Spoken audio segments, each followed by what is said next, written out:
I always wonder what it would be like if I just accidentally hit the like live button and I'm like picking my nose or something. Like how long it would take me to notice that I'm actually like looking at myself live while other people are actively watching me pick my nose. Welcome to the show, everyone. This is Speak of the Devil. I am Reverend Campbell, and I've got a great show for you today. It's going to be fun. We're going to laugh. We're going to cry. But more importantly, we're going to learn something. So thank you all for joining me. Today I'm being joined by Ricky Negroni. How are you, man? Good. How are you, man? Good. Did I say it right? Yes, sir. Yeah. Point for me. I don't know why I grimaced on that one. I want to give a quick shout out to everyone who's joining us in the chat room, starting with Ara, my dear. So good to see you. And then Anoch. There's a GH at the end. So I'm going to guess it's like a type thing, you know? A thing. Tyler, great to see you, man.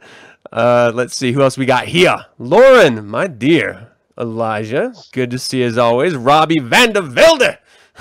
Love the name. Thank you guys for joining. If you have any questions during the course of this discussion, we're going to be talking about not only Ricky himself, but also Funeral Pyre Designs. And yeah, put up any questions or comments up in the chat, and we will get to them throughout the course of the discussion. Thank you guys so much for tuning in live. For all of you who are not tuning in live and listening to this after the fact, tune in live next time and say hi. It's fun. All right.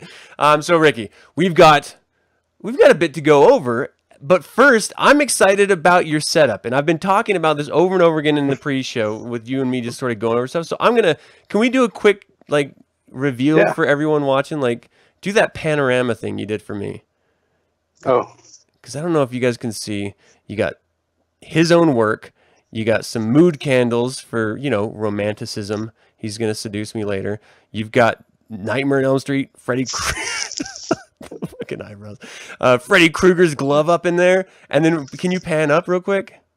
Yeah. And lording over it all, The Savior himself. Michael. Goddamn Michael. That's awesome. Great little den, man. I dig it. I dig it a lot. All right. So I figure this is called Speak of the Devil, so let's front load with the Satan stuff, and then we'll get into the art stuff afterward. Chaotic Scott, thanks for joining us, man. All right, so I mean, Satan, is he your friend? Have you found Satan? Yeah, I guess he found me. Yeah. So, what was your first introduction to Satanism? How did you stumble upon it? Aside from the typical, or not the typical, but the certain things that reference that type of archetype, going all the way back to when I was a kid watching even Batman the animated series. You have certain villains and things that they reference that, and with other types of cartoons. But it was in high school. Mm-hmm. I was with an ex, and she was like super goth and evil and all this, and I'm not going to talk anymore about her, but she had a satanic Bible, and she's like, oh, yeah, you got to check this out. It's awesome. And it was a pretty, you're in high school. I mean, a lot of stuff going on, lots of confusion, but it's something that I first heard from her, and then it went from there. She thought it was a literal Satan, so she had no clue what was in the book, obviously. I later on did my own stuff after high school. I remember going to I'm from Florida originally, Central Florida. So I went to a Barnes and Noble, and I was like super goth, like not this anymore. Yeah, that's all gone. I had the Static X hair and beeswax sticking out of my Honda. Was there a lot of eyeliner? No, I didn't do makeup. Oh, okay. Black fingernail paint every once in a while. Yeah. When I was feeling frisky, I guess. But I go to the bookstore, and I remember finding a horror magazine. A Manson was in it. It was a Gothic Culture. That's what it was. Manson was like 99, 2000.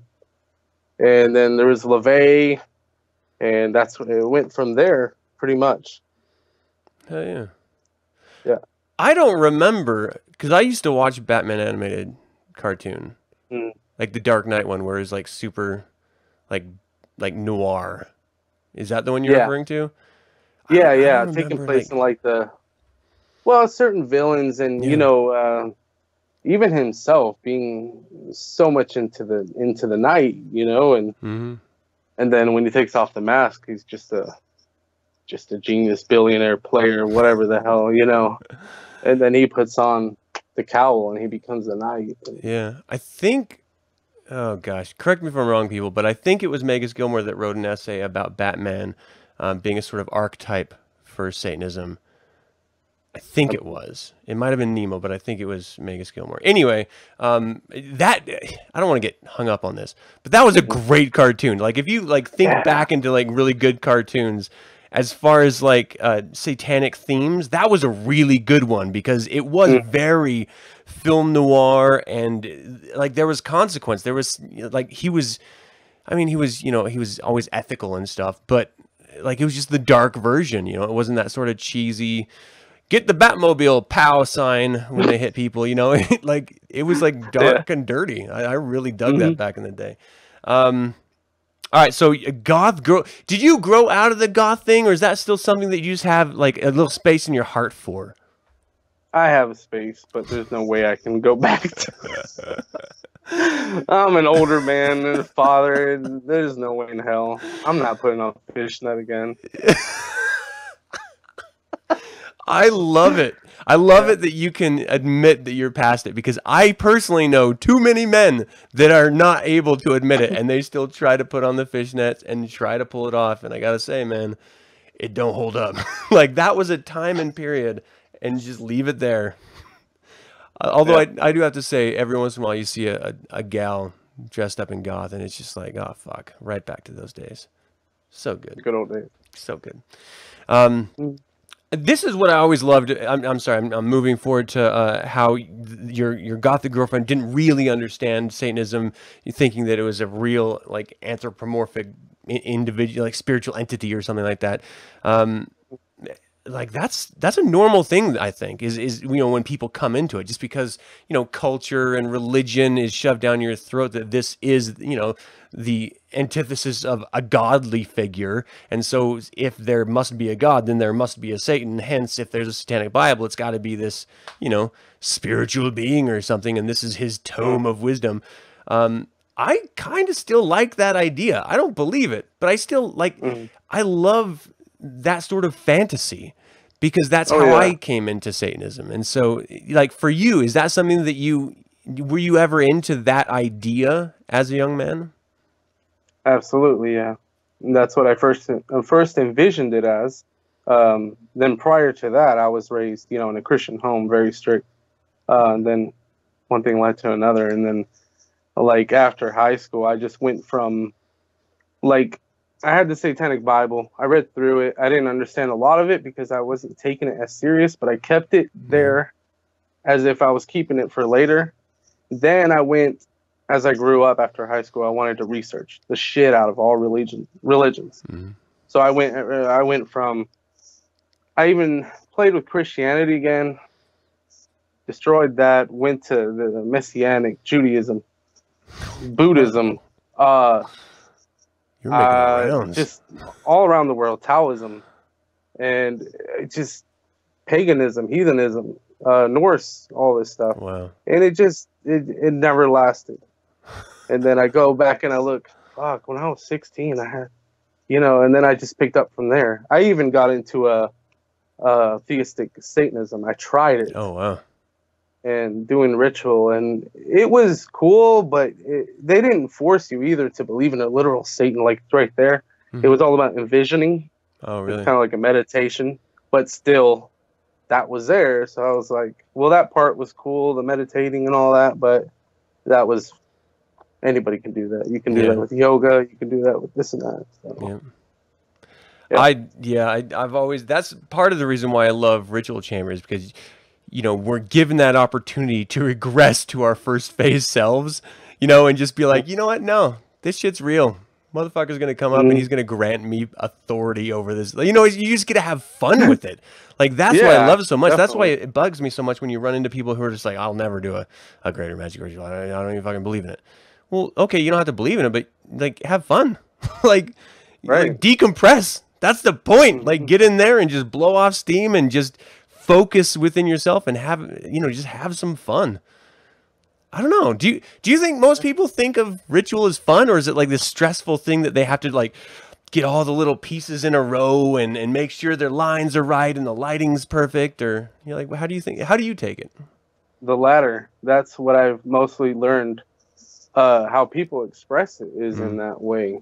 And of course, these aren't Satanists, but that's how they express it. You know, you got to have the right incantation, the right this and that, the right candles, the right lighting, the right time of the day, every detail, to the point where it kind of like discourages you and like it's boring. Yeah, or like, it's so much of a hassle. You're like, I just don't want to do it. Oh man, I dig that. So I do like that we as Satanists can admit, upon first reading the Satanic Bible, we're bringing all this baggage with us. And it takes a while, and it takes a Satanist to be able to strip away that baggage and really understand Satanism for what's on the page rather than what you're bringing to the page. And so, you know, I always respect those who admit that, yeah, it took me a little bit longer than maybe it should, because that means that you're actually trying. Like, you're focused on reading it and understanding it and studying it, rather than just being like, no, I get it. First take. No, I got it. Yeah, no, it's good. Because it took me probably longer than it should, because I did bring so much baggage with me.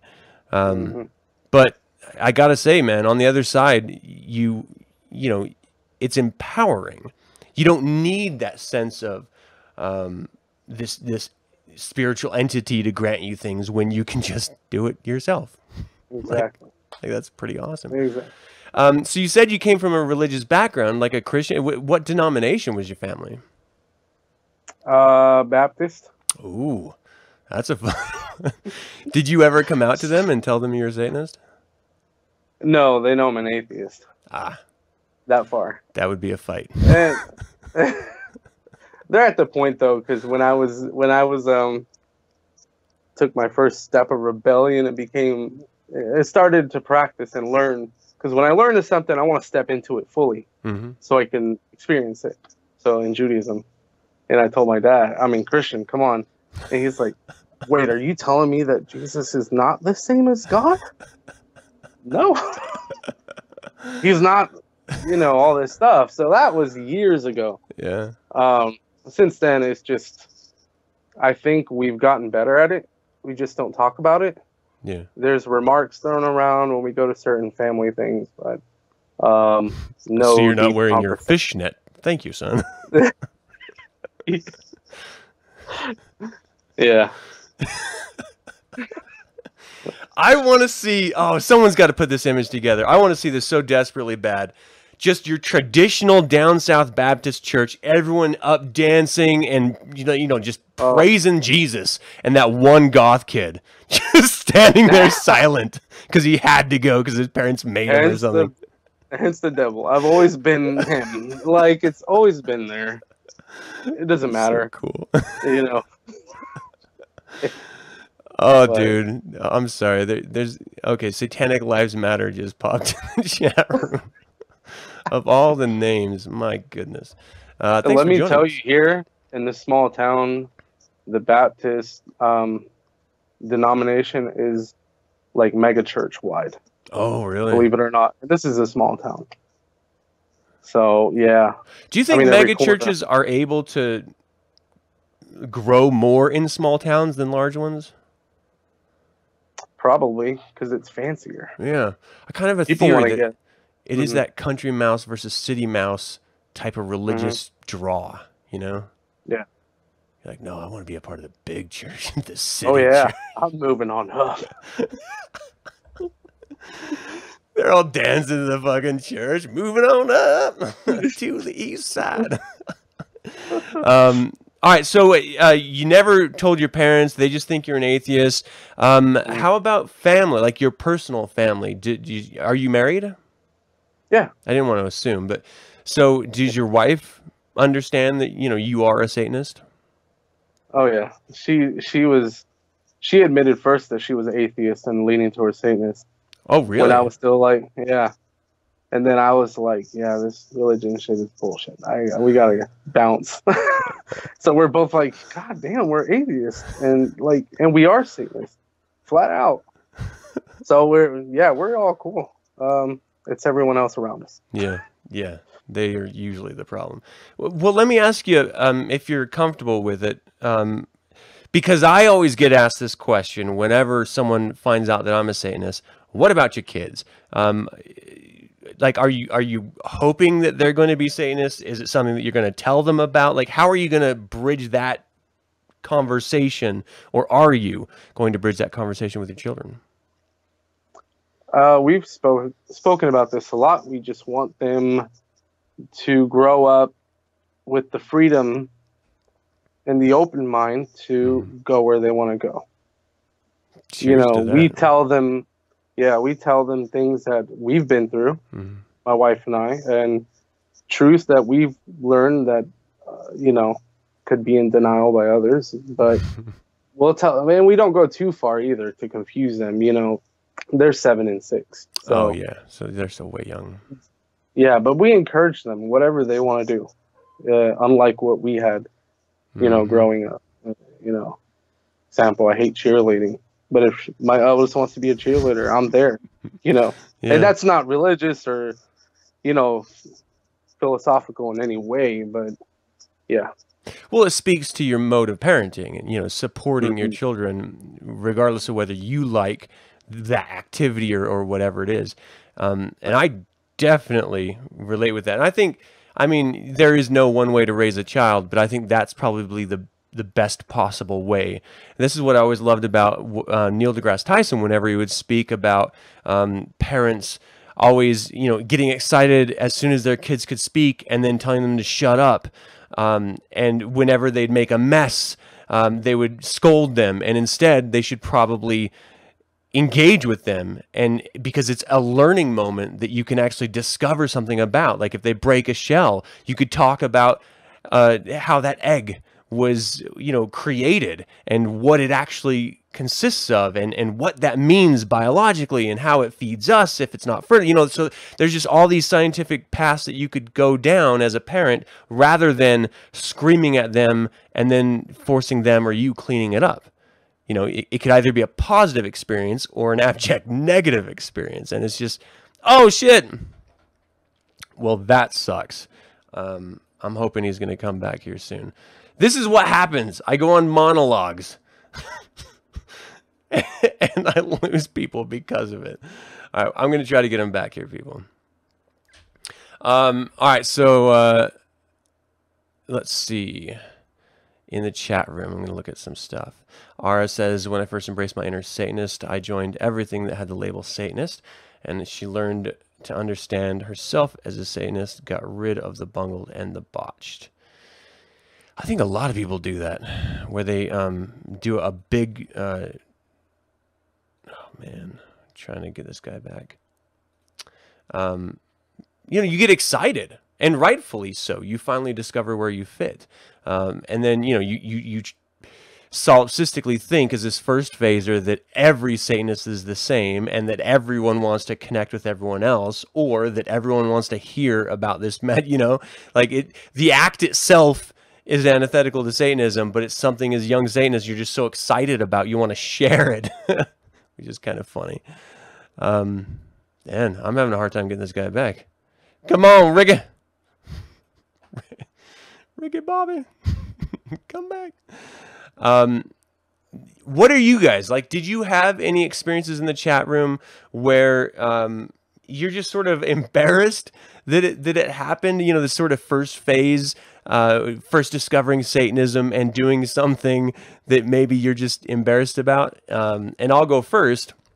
When I was in basic training, I'll go first because you can't speak. really. And I'm still trying to get him back.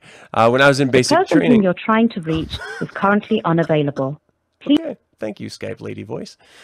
I was in the basic training, and this dude was like freaking out that, you know, after they discovered I was a Satanist, or after I admitted that I was a Satanist, in the open bay, and he would ask me to teach him about Satanism, and so I was like, yeah, I could do that, and so I started explaining Satanism. That's something that I'm embarrassed about, because, again, at the time, I'm not sure I fully grasped what I was trying to explain to him, so I thought that was a little strange.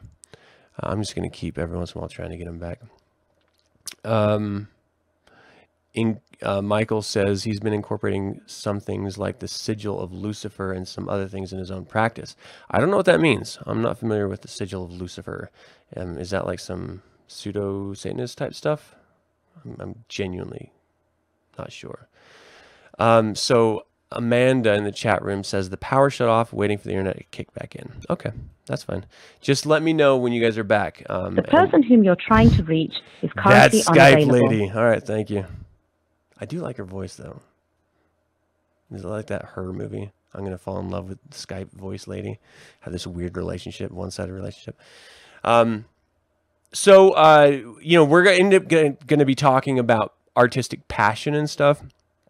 So, oh, he says, at least it looks cool. Well, I dig it, man. That's all it counts, man. It's all about aesthetics whenever it comes to ritual or, well, you know, no shit. Personal aesthetics, you know, it's whatever you connect with. And this is why I've never understood why there's any objection when one Satanist sees another Satanist dressed a certain way. And I'm certainly guilty of passing judgment, and I always will. But the duality of man in me, I can't help but wonder why someone thinks another Satanist is somehow less than they are, if simply they are using iconography that individual doesn't connect with. Well, they're not doing it for you. They're doing it for them. Like, it has nothing to do with you. So it's so strange that in a religion that focuses on individual expression and achievement of goals and manipulation of the world and environment around them, that you could be so focused on other people and not yourself. Never understood that. I always thought that was a little weird. Maybe we should just not, you know? And it's crazy because that's what social media propagates, is this constant judgment of other people, because it encourages you to a fault to share every aspect of your life, and almost exclusively the good stuff. And then hyperbolically. So it's not like reality on reality's terms. It's reality on like the best possible version of reality's terms. So you're always getting this skewed perspective. I had the most amazing trip doing whatever I was doing, and the most fantastic food, and look at this amazing photo with 17 filters applied to it. And then everyone else is looking at it like, fuck, my life sucks. Oh my gosh. And it just encourages this sort of like self-hatred and then projection of hatred onto other people. Instead, maybe just not engage. Just focus on you. I don't know. Maybe you should try that. Elijah, it says, Adam versus Skype lady. Let's get it on. You guys are going to see me making some love to the Skype lady if he doesn't come back soon. I might call him back just so I can hear her voice again. I don't know. Lauren says she openly yelled at a yelling preacher in a public square. He yelled at her for wearing the sigil of Baphomet necklace. I love that. I love that so much. I actually called up.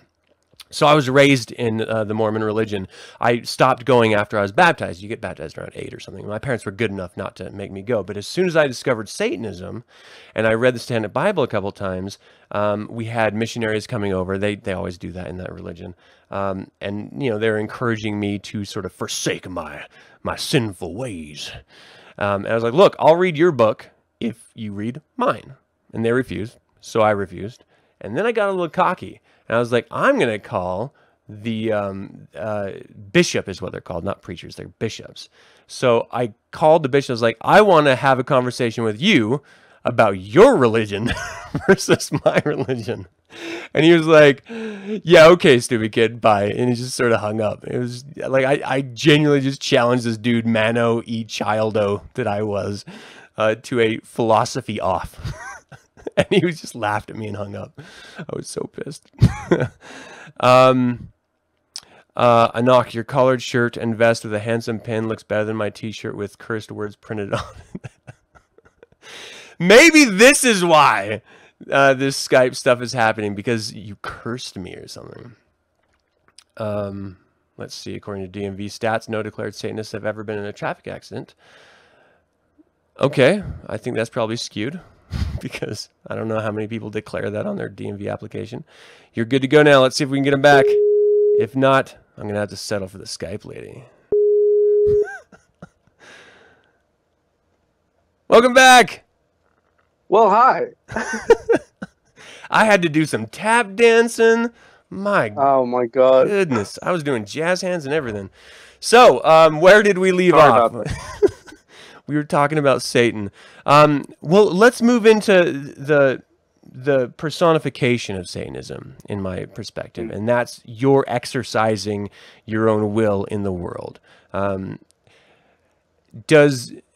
first let's start with this. Have you always been artistic? Is that something that you were raised with, this creative culture? Yes. Since I was probably under 10 years old, I had family that always painted and drew. They always tried to get me to keep going with it. I took it all the way till high school. And then after high school, with a lot of life situations that happened, I just gave up pretty much since then till last year. And I picked it back up. Why? What happened last year to inspire you? Honest boredom. I dig it. I was at home. Yeah, I was bored as hell. I was going to lose my mind. Yeah. I didn't like where my life was going. I'm getting older. And I knew I had a talent. And at the same time, last summer, I quit smoking and I picked up a wood-burning pen. Good and for just you. played with it. So here, yeah. Wow. So, like you were creative as a young man. Was that fostered by, like, what were your influences? Like, what inspired you to create art or coloring books? Like, what was it about that activity? I think it was something that just came naturally to me. Seeing lots of different cartoons growing up. I remember I had to have been like 6. I made a comic book. It was like 3 pages, but it was of Spider-Man. Nice. And I made my own little story, and it was amazing. And I'm like, God, I did that way back then. Mm-hmm. And since then, I just continued to draw, paint. Not a whole lot of painting, but mostly drawing. Being creative with what I had. Action figures, painting the shit out of them, making them into something else that I wanted. And it just grew from there. And then in high school, I took computer graphics and animation. And that was exciting. And teachers were like, you have a lot of potential. And I was like, at that time, no, fuck the world, And I should have stuck with it. I should have. But, I have it back now. So. Yeah. This is one thing I always love about these innate talents that we have, is that you never fully lose it. It's something that you can practice and get better and better at. But even if, it's like riding a bike, even if you haven't done it in years, you're going to be able to work your way through doing it again. And then you're just going to pick right back up where you left off and just get better and better. And you might actually progress further faster because you have that adult sensibility about you, rather than that sort of childlike, well, I'm just going to draw Spider-Man because that's the limit of what I want to do. Now, you're informed with ideas like perspective and depth and shadow and light. There's a lot of concepts that as a kid you have to be taught, but as an adult, hopefully you've already learned. So do you think do you think that's true? And do you think you benefited from that? Yeah. That's exactly what happened. Like you said, just like riding a bike, you can stop for 15 years. You get on a bike, you're like, I may be older or whatever, but I still remember how to ride a bike. I have balance. It's the exact same thing. And in fact, I've picked up from where I was before, and I've gotten better than I ever was. because I've been with my wife for about 8 years, and she's seen my artwork when we got together. She's like, you got to keep drawing. You got to do more. You're good. And I was like, nah. And then now it's like every day I'm doing something since last year, and I've progressed definitely. That's awesome. That's awesome. So I have a bunch of work of yours in a slideshow that we're going to, look at and just sort of talk about some of the pieces and just sort of riff over. That was one thing that I forgot to run through you with before the show, but we can do it live. It'll be fun. This has already been an interesting show, so who cares if there's a little stumbling block? We'll work through it. I want to dig into this art a little bit more, because even though as a young kid we are traditionally inspired by Saturday morning cartoons or comic books, stuff like that, movies that we watch, as adults we can definitely be inspired by popular culture or just aesthetics that we're interested in, whether that's dark art or K-pop, whatever it is, it can inspire you and sort of push your artwork. So what inspires you with your artwork as an adult? Probably everything I went through before. My entire past. Obviously, I don't believe in real demons or anything like that, but I've seen monsters. I've seen just hatred and cruelty to the point where there's no basis for it. Mm-hmm. And then you come around and you turn it to horror, and horror is exciting. Horror movies, horror this, horror that, and they're monsters. But it's fictional. So, yeah.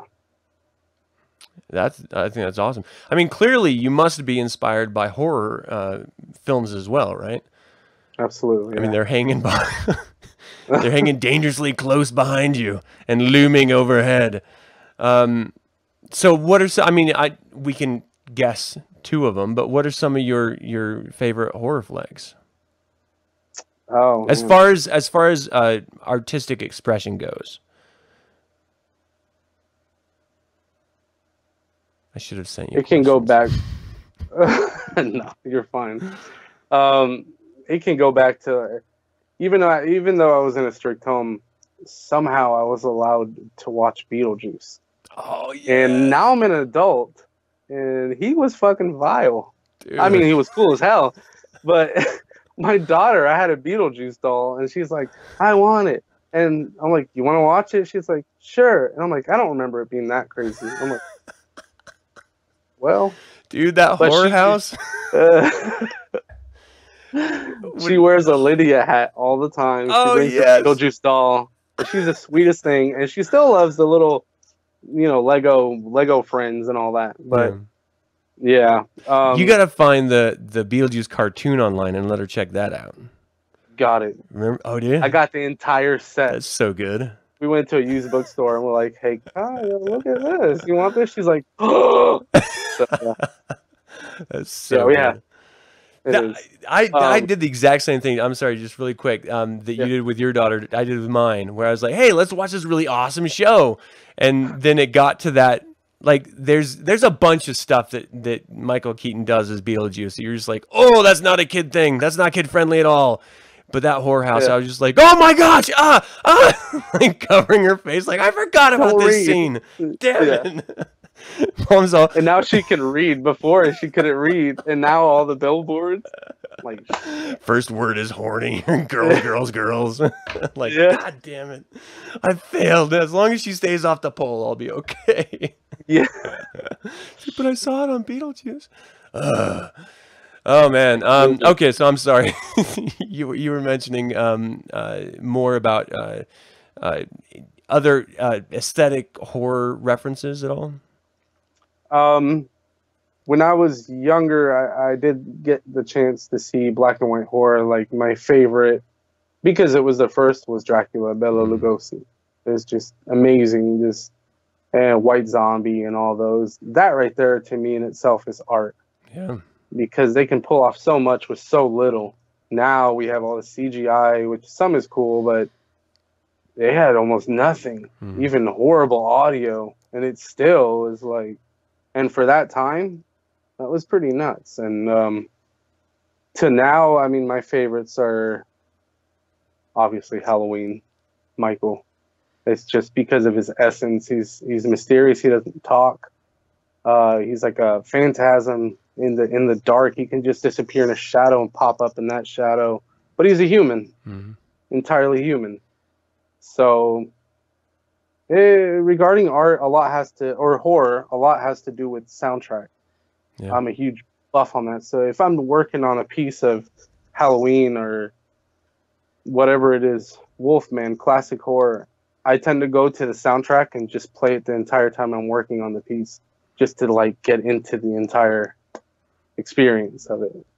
Oh, that's good. So what are some of your favorite other soundtracks to listen to while you work?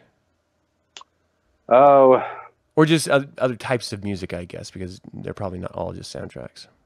Honestly, the symphonic. Oh, really? From that time, and the classical and everything, the scores. I think that's crazier than anything today. Although I love metal, obviously, and everything, but that's some of the craziest stuff. And it could be so peaceful, and then it could just completely shift to turmoil, and it's just insane, you know? Yeah, it's really how you look at it. So I really dig the Omen soundtrack, because that goes from just like playful to like, oh, very satanic, like craziness, which is just great. And this chorus of Satan, which you just can't get much better than that. Or like Rosemary's Baby. Rosemary's Baby. A recent one I heard was The Conjuring, and I wasn't really into those, just because I'm like, I don't think I've ever heard that soundtrack. It's nuts. Really? I was working on a piece for The Nun, Valak, the new movie. Yeah. And I was listening to The Conjuring 2 soundtrack, I think. It was just like a train wreck from hell. It was like, you're like looking behind you and shit. Yeah, I had a jump scare, and I'm like, you watch the movies and you're like, oh, whatever. But I'm here all patient and drawing out a piece and burning it, and it's like, oh, it just jumps out. And where'd that come from? All right, so we've set the mood with your inspiration and with the music. Let's get into some nitty-gritty stuff, because there's a question here. I'm sorry, I'm scrolling up to find it. Oh, come on, people, help me. I think Tyler was asking, how do you suggest people start? Like what do you need to start, or what's a starter kit, or something like that? I can't for find pyrography? Yeah. Wood burning? Yeah. Okay, so a year ago is when I started to take it seriously, but a few months before, I started to get into the Norse stuff a little bit and just play around with it and runes and find pieces of wood that I can burn on. So I bought a cheapo $30 wood burning pen from a craft store, and I started playing with that. And that's the exact same one I still use. Oh, hell yeah. Which brings me to the satanic principle of using what you have to the best of your advantage. And that's exactly what I've done. That's a cheapo. I could have, and I'm still working on getting the $200 pen, which is like a tattoo machine, basically. Oh, jeez, really? And the quality of shading is out of this world. But with what I have, I push it to the limit. So $30 pen. Right. From a craft store, it will do you good. I stick with 2 tips. There's a really thin, kind of like a pencil tip. It's round. Both of these are round, and then there's a bigger one for covering larger spaces. Oh, cool. I had no idea. I really just thought it was just the $30, just that was it. I didn't know it went any deeper than that. That's pretty cool. Yeah, and it makes sense, because as a sketch artist, you have varieties of weights and densities of pencils, but the truth is, all you need is a pencil. You don't have to go crazy. You could just grab the old faithful pencil and still knock out a killer piece of work. And I would imagine that extends across everything, whether it's paints, paintbrushes, a wood burning kit. I'm sorry, I sound like an idiot, but what is that called again? The actual wood burning tool? I'm not too technical. I'm just an artist, but it's a wood burning pen. Okay. Wood burning kit. It's I mean, you can't miss it if you go to a craft store, even Amazon, Yeah. wherever. Just tell people you stop smoking and you're bored as fuck. Where do I go from Yeah. here? I love burning things. Yeah, I needed to fill my time. I needed to be productive. Yeah. And I'm like, well, shit, let me pick up what I used to do before and increase my skill. Yeah.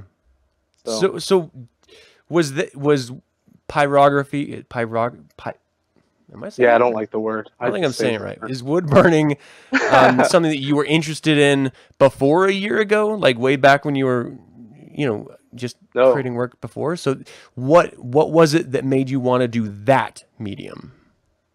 It was through like Norse paganism, learning about that stuff. I used to see a lot of people on Instagram just burning runes, making their own runes or burning them in sticks and type of Viking design, Norse designs, and that's what they used. I had never really learned about it before or heard about it that much.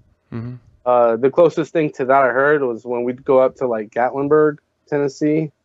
There would be little wood sign shops, but those are engravings. Those are like dug in with the family name on a wooden plaque. Right. That's not wood burning. I mean, it's not pyrography. It's not an art on top of wood like a sketch. It's just like an engraving. So yeah. Well, I want to ask you one more question before I get back to a viewer's question here. And thank you, Dogs, my co-pilot, for calling this out because I totally missed that. I want to talk a little bit about process. So when you have a piece of wood, now is this just like you're just going to grab whatever scrap piece of wood you have, or is there a specific type that you prefer over others? Like, how do you choose your wood? At first, where do you get your wood from? I got wood. At first, that's exactly what I did. I just, whatever I would find, oh, you got scrap wood? Thanks. Let me use it because I want to practice or burn on it. And it was more so practicing and figuring out what works best. So, again, craft stores, if you have the money, if you want to buy it, they have round wood slices that have the bark around, and they're already finished if you want. Still, it's good to sand them. You can go to, home improvement stores and get large pieces of like sandwood, and there's different kinds, and you just cut them to the dimensions you need. You prepare them. You have to sand the crap out of it, so it really depends. So don't just grab any piece of wood because lots of wood will not take the heat well, and you're going to end up with arthritis or something in your hand. Jeez. Yeah. It's because of pressure, I mean. So as far as process goes, is this something where you draw something, and then how do you draw it right on, or do you even draw? Is this all freehand? Yeah, it's freehand. Freehand because what a lot of people do is they use, which it's cool. I mean, if they want to do it, if they don't have the skill to just sketch something out, they use a stencil, kind of like a tattoo. It's like a wood tattoo, and they put the stencil on top. I think some iron it, and it stays on there. They take off the paper, and then they just burn. But I sketch it with pencil right on top, freehand, whatever I'm looking at, and then I'll burn it and sketch from there. Hell yeah. Okay, so the question here from the chat room, what's the best way to get noticed on a commercial level doing what you do? And there's a follow-up. Lenny's been considering getting into woodworking and producing religious ritual items. So how do you get noticed doing this type of stuff? I don't know. Because I've busted my ass for a year. Like before, I had a different name. It was Artistic Elements of Nature, and I didn't have a real specific theme in my work. It was just all over the place. I did like Super Mario here, and then this is an old one of Wolfman from last year. And then when I focused, at the beginning of this year, I focused on horror. I'm like, I'm just going to pick one topic, and I'm going to do the best I can do with this. Whether it's, occult horror or just horror or slashers or whatever. So I forgot your question, or their question. Just how do you get noticed? To get noticed. So I just found that audience. When I focused on horror, I found the audience. I just used Instagram. Facebook hasn't worked out well for me, for Twitter, but Instagram, I've gained a lot of connections through there. It seems like that's the type of a platform for this, because it is just, photo based. Photo based, exactly. Yeah. Okay, let's, we've belayed showing some of this stuff long enough, I think. So let's just sort of go through here. I'm going to do my best to pause this doggone thing. I always mess it up. Yeah. Can you tell me about this piece? So we've got Michael Myers, we got a clown, and Halloween. Like, this is like the genesis of Michael Myers, like the two sides of him?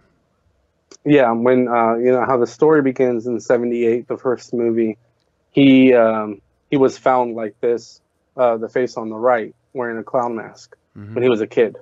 And he got done killing his sister.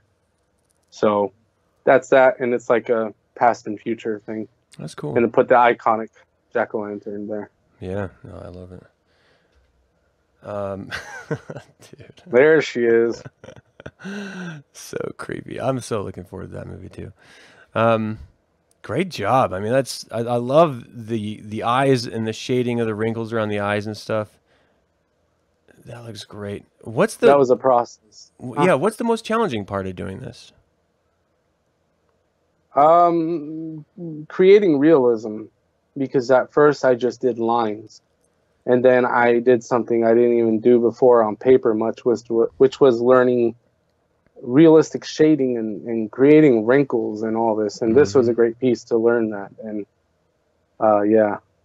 so it just takes a lot of patience, practice, and just using your skill and trying to exactly mimic what you're seeing on your phone or picture or whatever. Yeah. Your references. I definitely want to bring up for, everyone watching, I can't stress enough, like the benefit of using texture. So, shading is one thing, and that adds shape and depth to something. But if you can mimic texture on top of the shading, that brings everything to the next level. So that's just a little note there for people. I love this. I love Frankenstein so much. This is so great. Oh, God damn it. That's so good. That was one of my first pieces I did last fall. I found two, antique reclaimed doors just like that one. And I put Frankenstein and Frankenstein's monster and his bride, whatever, on that one with a quote. And on the other one, which just sold last week at a convention I was at, was Nosferatu. Oh, dude. So that was somebody local. She's an older lady, an older artist, and she really wanted that. And I went over there a few weeks ago. I'm like, oh, shit. I saw it in her living room. I'm like, can I take a picture?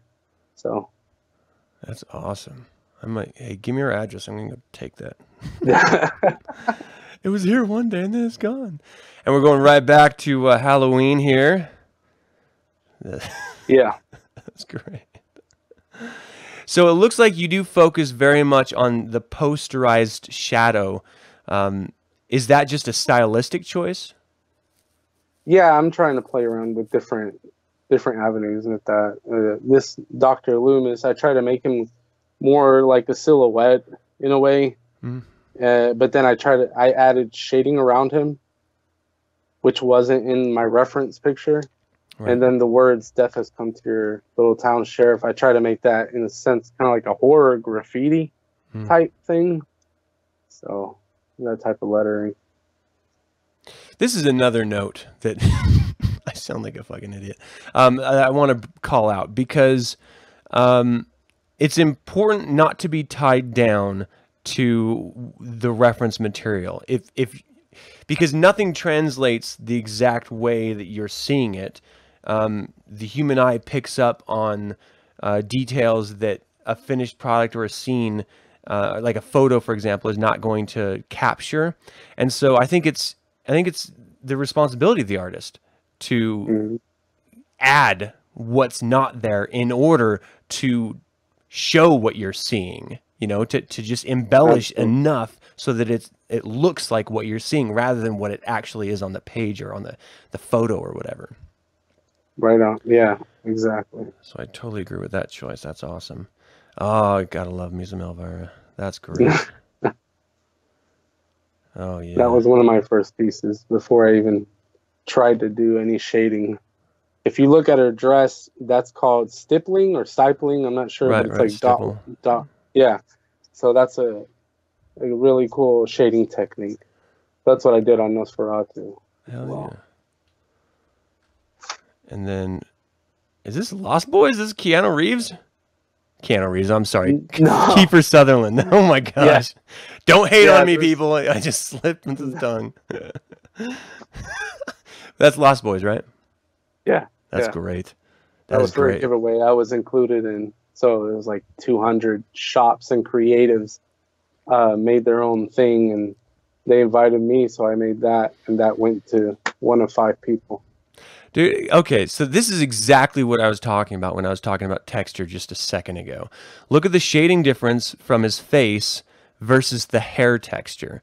Like, that makes a completely, and like the stipple of the outline of his 5 o'clock shadow on his upper lip. Like, that makes a picture. Like, that makes a piece of art rather than just a painting or something, you know. Someone is asking about pricing. How much do your prices run? Like, how do you price the art? I price it by the amount of detail and the size of the wood and how long it takes. Because I just finished a Creature of the Black Lagoon piece, which was like, God, I would say like 60 or more % black. So that took a very long time for me to just go through and burn, you know, equal amounts of just black or the darkest. So just contact me later. I'm sure you'll give the links, but we can go over any specific commission or something you're looking for. Hell yeah. But range, if you want a range, it's anywhere between 50 and 200. That's pretty much where I've been so far. Nice. Pi in the chat room. How's it going, man? He's asking you, is it sustainable living or just a hobby? It started as a hobby, and it's starting to grow, and I hope it to be pretty sustainable. It's slowly getting there, much more than it was a year ago. So I've got like 5 or 6 commissions back to back waiting for me. Whoa. I want to ask you about this because this is something that is always, it's always been something that's sort of bothered me. Hold on, I'm going to get back to us. We're going to get back to the artwork because I think I have a couple more images. But I want to ask you about pricing as an artist. I think traditionally, whenever I run across artists, that is a very common concern. Am I charging too much? Am I charging too little? How do you value your own work? And I've always approached it with the idea that if you don't value your own work, no one else is going to. And so you need to realistically charge on your time and materials and then factor in a bonus of talent. So, you know, if it's a piece that's going to take you 20 hours, well, then, you know, figure your hourly cost based on what you need in order to live, and then tack on the materials that it's going to take to finish the product, and then factor in the talent. And we should be able to be honest with ourselves with how good quality of work we're actually producing, and then just tack that on to whatever the finished price is. But what I hate seeing is genuinely talented artists underselling their products because they're pricing it too low. I've always found that people are willing, if it's a great piece, they're willing to save up and pay for it rather than like getting the exact same piece at a much lower cost. You're more likely to get someone to buy the higher price than the lower. And that's because they think your value that you're putting on it via the price is the quality of the work, because art is so subjective. You know, we rely on the artists in a lot of cases to tell us whether it's great or not. We don't trust our own, you know, analytical minds to tell us whether it's a good price or not. And that's just my personal experience. Like, my mom is a phenomenal artist, and she was going to do a mural on a wall, and she was asking me about the price, and she's like, I think I just want to charge $100, and I almost slapped her. So you're out of your fucking mind. Like, you should be charging hundreds of dollars. Yeah.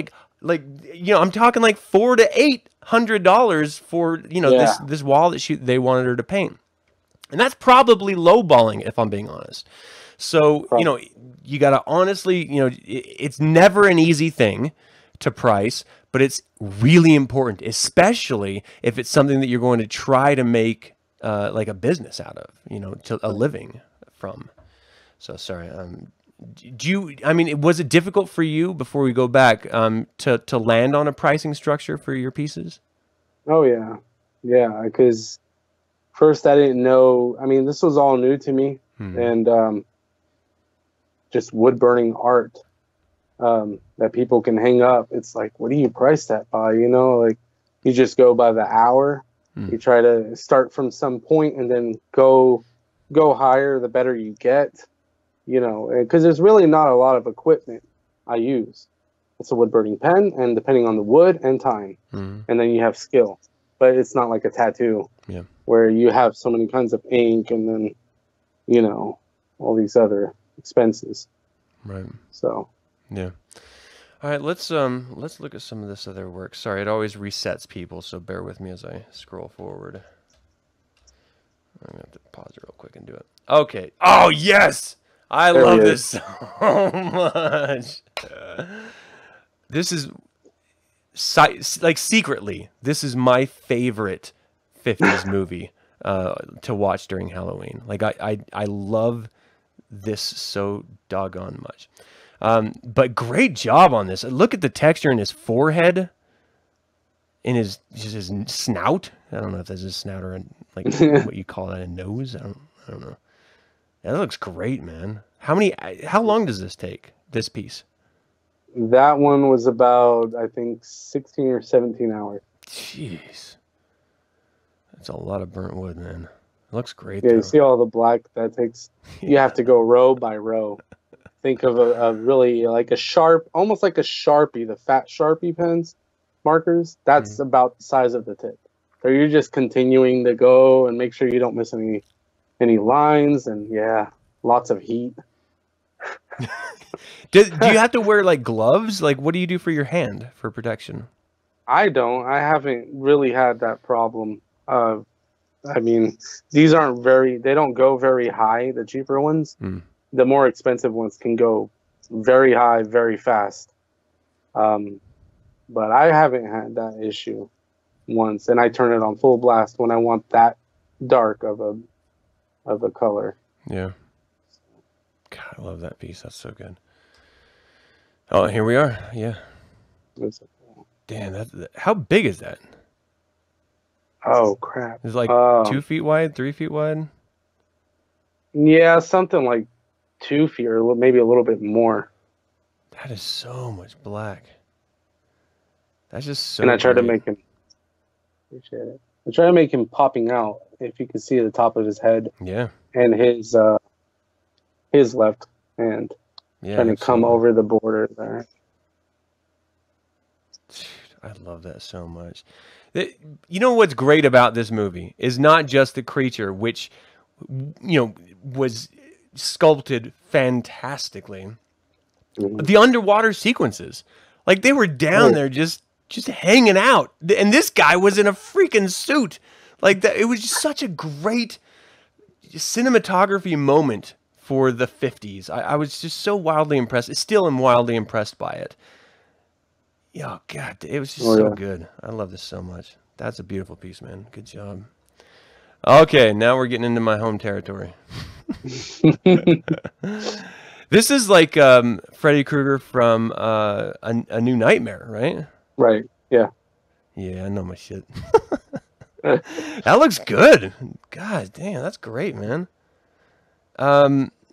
Okay, again, I'm sorry about doing this constantly, but I got to do it because it's so important. Texture. Look at the hat shading. Look at the scar shading. Look at the shirt shading. It's different. That's what's so important. There's this softness and delicacy to the hat that you do not see in the face because you want the face to... I mean, there's so many artistic cues that if you didn't know what to look at, you might not know what to look at, you know? I mean, you would just miss... Right. But if you're aware of what you're doing, I mean, it just makes the piece that much better because it shows that you're actually paying attention to that type of stuff. It's great. I just love it so much. Pi is at. I'm sorry, Pi. You've asked like tons of questions. I've been skipping them. I don't intentionally mean to. I just forget to get back to him. He's asking, do you clear coat the artwork after completion? I haven't yet. I've been thinking about doing that, and I haven't also had any requests to do that. I've thought about it, and I want to make sure that it doesn't either damage or take away from the detail. But I understand for protection, you know. But I'm thinking about it. Yeah. But no, I haven't yet. I'm not. I think I fancied myself a rocker back in my day, and I painted the Appetite for Destruction cross with the faces on it on my leather jacket, and then I clear coated that. So I mean, if memory serves, it's super cheap, but it does definitely protect the work. I don't know what the reaction would be if there's any to wood though. So that might be something you want to test before just jumping in and doing it. Right. Seeing if there is any reaction. This is funny. So when did you do this one? Oh, a few months ago. It was this year. And I did it, and that one's got a lot of love given to me for that piece on Instagram, because there's a lot of like punk horror fans, you know, and they're like, "Oh my God, Return of the Living Dead!" And then a little bit ago, not that long ago, I'm like, I'm gonna fucking paint it, and it was my first painted piece, and it sold pretty quick. Oh wow! After I painted it, because it looks so much like the cover. And I was really weary about that, because I'm like, man, if I'm not like experienced in paint whatsoever. I can draw, obviously, and that's not super different, but with wood, and how does it take with the burning, you know? Yeah. But it came out fine. So is this something that you're going to move into, or are you going to just keep this as a one-time painting thing and just, you know, keep it with the burning? I'm open to it. I've asked followers on Instagram, like I finished a piece, I'm like, what do you guys think? Should I paint this? Everyone's like, leave it how it is. It looks great how it is. Yeah. You know, just the gray work, black work. I'm like, okay, because, you know, they're potential customers. So, yeah. But if something really stands out, like it needs to be orange, like a pumpkin, I may, or something like that. I mean, they're green, so... Well, so the Ringmaster brings up an idea in chat room. He's saying wood varnish, maybe from a French polishing kit, as an idea. But this might be interesting in finding different wood varnishes that maybe have colors assigned to them. Color, yeah. And seeing how that works. That could be interesting. Huh. Definitely. Something to think about, something to noodle over. Yeah. Killer Clowns. This reminds me of... a couple years ago or a few years ago when people were just dressing up like clowns and just standing around. Like, so is this Killer Clowns from Outer Space? Like, what is, or is this just like some of your own creation? That's Killer Clowns from Outer Space. That was the one that I asked, should I paint it? Because, you know, their hair is all these funky colors. And they're like, leave it just like it is. It pops that way. So I was like, all right. Nice. That black is thick too, man. That's awesome. Oh, I love some Nosferatu. That's great. Yeah. I'm sorry, I was drawn to the pumpkin in the background. Dude. Oh, yeah. Nosferatu, secretly one of the best horror films ever made. Like, not enough people have watched it and understand that, you know, it's this sort of illegitimate version of Bram Stoker's Dracula that they made Nosferatu for copyright's sake. But German expressionist cinematography, the depth of shadows, I mean, just terrifying. So good. I mean, the ending is kind of cheesy in this version, but still fun for what it is. And, you know, classic monster. Love it. Great time. And here we've got like a whole setup. That was I was at a CreepyCon last weekend in Knoxville. That was my setup there. Hell yeah. So what is it like? I mean, do you go into a con with excitement, nervousness? I mean, what were you experiencing? Is this your first one bringing your work to it? Yeah, it was my first convention. I did a festival or a couple last year, but a big event like this was my first. And yeah, there's nervousness, but I don't know. You gotta stand out there and just get to people and get them to see your work. And you're at a horror convention, so everything I've done is horror. Mm-hmm. So that helps a lot. That gives you a little bit of some confidence, you know. Yeah. So yeah, I'm not used to it. I'm not very social, so I had to constantly repeat the same thing, like, "Oh, free-handed wood burnings, check them out." My wife's like helping out, but that Nosferatu was on an easel right in front, and that got sold there right away, and some other stuff. Hell yeah, that's awesome, man. Oh, nice. That's, if you haven't seen it, you should watch it. It's a pretty crazy modern horror movie, but it's created in the form of like a 70s, 80s slasher. Oh, really? And it's Art the Clown. The movie's called Terrifier. And everything from the music to the acting is just, and it's insane, dude. I'm not familiar with this at all. I'll have to check it out. I don't know if you have Netflix, but it'll be there tomorrow. Oh, really? Yeah. Yes, I do. All right, I know what I'm doing this weekend. Terrifier. Looks great, though. Those mouths freak me out. I don't like that. God damn it. All right, we're back in the beginning. Oh, there's that one again. I mean, just so great. Such great work. Do you want to give a shout out to those watching where they can find you online? What are some of the best places? Instagram is my main. That's all my activity pretty much goes on there. And it's just at Funeral Pyre Designs. Cool. Facebook, you can go there too. I tend to share a little bit there, but it's just not the right audience, I guess, for me. It's easier to get to people on Instagram, I feel. Yeah. Yeah, and Facebook has done a lot of things to really minimize. I mean, their sole purpose is to get you as a branded page to pay for advertising. And so they only filter your content out to such a small, tiny % of the people that if you ever want to get any exposure, you have to. And that's why Instagram is so great, is you can just use hashtags. People follow hashtags, and then they see your work. It's that simple. Right. So they haven't really like hindered it yet, handicapped Instagram yet, but I'm sure it's in the mail. I'm sure they're going to. It could come because it's owned by Facebook. So. Yeah. So you said you have a couple back-to-back commissions in line right now. Are you taking new commissions? Are you considering them? Absolutely. Okay. All the time. And then the best place to reach you for that, would you still just be Instagram? Yeah, you can send me a message there, or I have an Etsy. Okay. It should be the same URL, Funeral Pyre Designs. I try to change everything to be consistent, or you can search it on there. All right. And there's a messaging there. Well, I got to thank you very much for coming on the show, man. You're an incredible artist, and I love seeing what you do. I mean, that's some great skill you got there, and just to see it developing with each piece as you're working it out is pretty fascinating. So, and then thank you for the piece you made for me. I really, hey, no problem. Thank you all in the chat room for such a lively conversation.